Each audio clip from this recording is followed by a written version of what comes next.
for joining us. We begin tonight with Musk and Big Balls. Big Balls. Big Balls. Big Balls, who work for Elon Musk's so-called Department of Government Efficiency, DOGE. In the one case of the Big Balls kid, a literal teenager.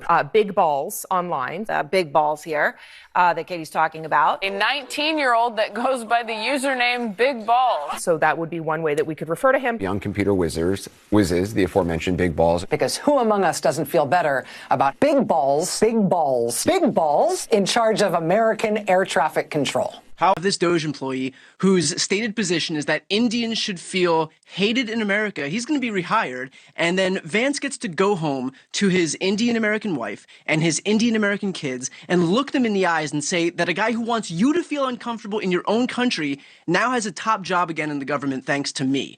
Like, Vance had a chance to defend his own family, and he opted instead to defend the Indian-hating bigot instead. Like, Chris, where are the balls on these Republican men? Trump calls Ted Cruz's wife ugly. Ted Cruz becomes Trump's best friend. Elon wants the DOGE kid who hates Indians back, and Vance does his bidding while his Indian wife and kids are at home. Like, do they castrate these guys at the door of the RNC? New York Attorney General Letitia James and Manhattan District Attorney Alvin Bragg joined a new group of 8 Democrat-fueled Trump plans to punish by revoking any access to classified information and barring their entry to federal facilities.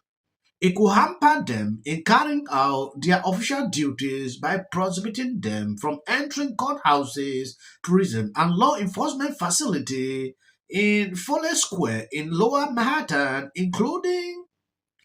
I don't want to proceed to read this.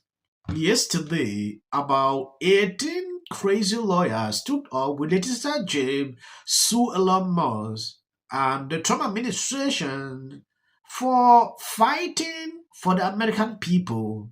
At a certain point, what I've seen within the space of 48 hours, it is extremely concerning. What a crazy time. And just to see all these politicians freaking out, that is amazing too.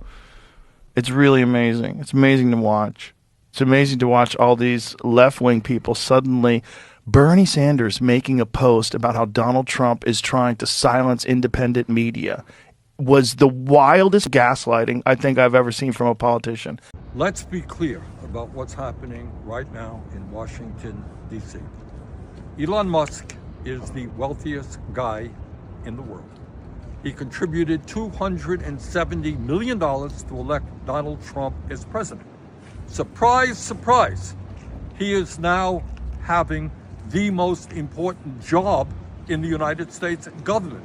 That's what happens when you make a huge campaign contribution. And by the way, Musk today is $150 billion wealthier than he was before Trump was elected. How's that? Not bad.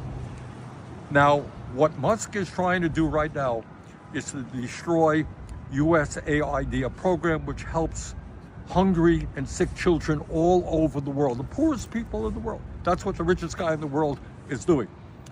Today, he's going after USAID. Trust me, tomorrow, he will be going after the programs that impact you and your family. That is Medicaid, that is Medicare, that is community health centers, that is education, that is Pell Grants, that is affordable housing. Together, we are going to stand up and fight back, get organized, and tell Trump that this country is a democracy. The government is supposed to work for all of us, not just the billionaire class. You can see the lies they spread. I don't know if they don't realize that people are wise. They know the truth. Trump just barred these people from entering federal buildings. When you take a look at this, DOGE has hit an unnecessary roadblocks. U.S. District Judge Paul expert the order preventing DOGE from accessing critical Treasury Department data, showcasing a clear overreach by the judiciary. The decision, influenced by a lawsuit from 19 Democratic-led states, lacks substantial justifications and hinder most effort to streamline government processes for the benefit of all Americans.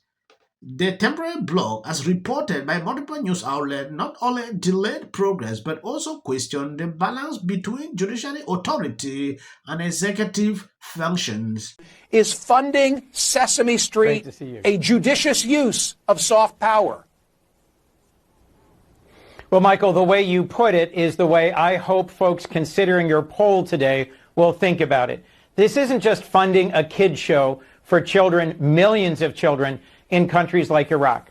It's a show that helps teach values, helps teach public health, helps prevent kids from dying from dysentery and disease, and helps push values like collaboration, peacefulness, cooperation in a society where the alternative, the U.S. Department of Defense, has an annual budget of about $850 billion. USAID was spending about $30 billion.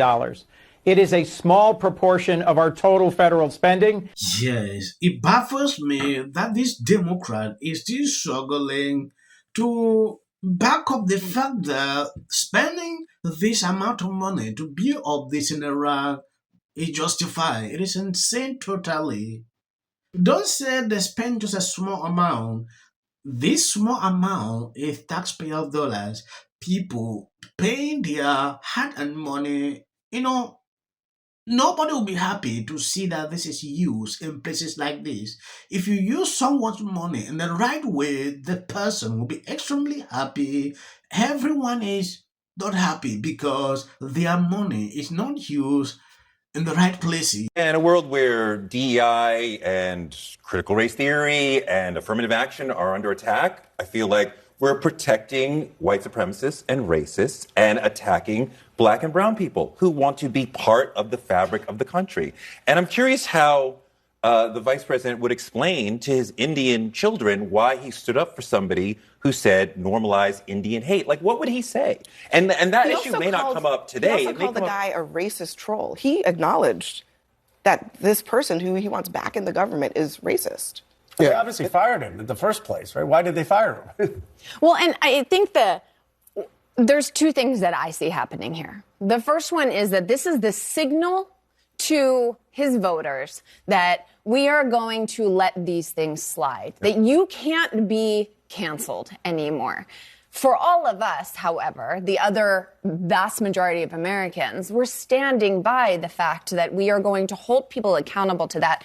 And with all due respect, Congressman, an apology would not suffice for me in this particular circumstance. This is a moral character bedrock of somebody's perspective of the world. I don't care what you got on your grades at Stanford. I don't care what coding competition you won. These are not the kinds of people who should be filtering the biggest decisions in the design of this So what, country. he's banished off into the desert for eternity? Like, wreck his life, wreck his career, send him off into So you're okay with racism in your party? Hold on, man. Let me finish. That is not what I said, so don't even go there.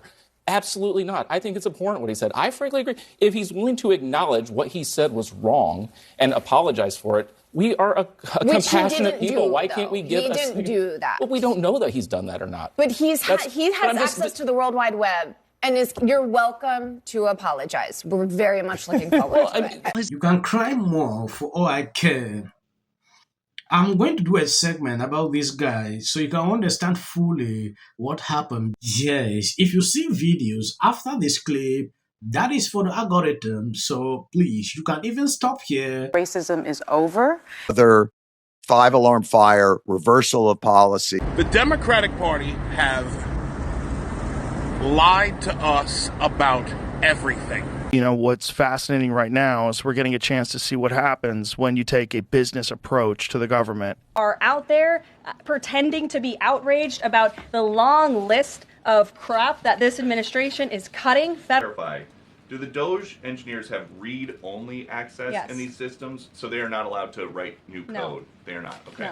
No. It's only been 2 weeks, okay? Earn money and they want their tax dollars to look like it's helping the country. And also, I got to say, don't you agree? I totally agree. Essential.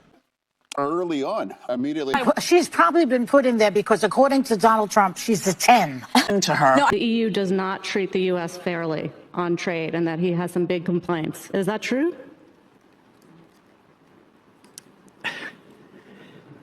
right? And it doesn't mean that we should sit and pretend that it's suddenly okay, that this new presidency is just going to keep on keeping on. That is not the case. And because, final point for me, a year and a half is because... This is the United States. You're talking about a man who didn't become the president of the United States because of merit.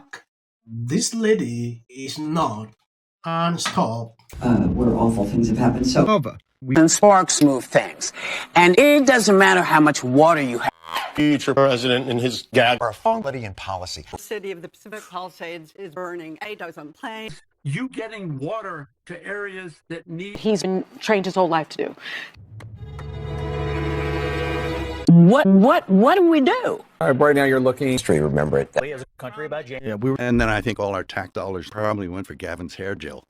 I don't know. From Jordan. In the 5 tenants of Palisades Village right here. This is the town center of sorts. And he did this little dance. Josh Green, the governor of down in Hawaii. Had some... And then we watch news or talk. Now look, I have a lot of... So please.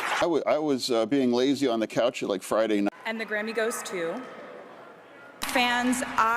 Makes money. And all these issues, this is like Trump's superpower. But the thing that really got them out on the streets was the cutback of federal bureaucrats' jobs, including today at the DOE. They're very upset about USAID. Just like these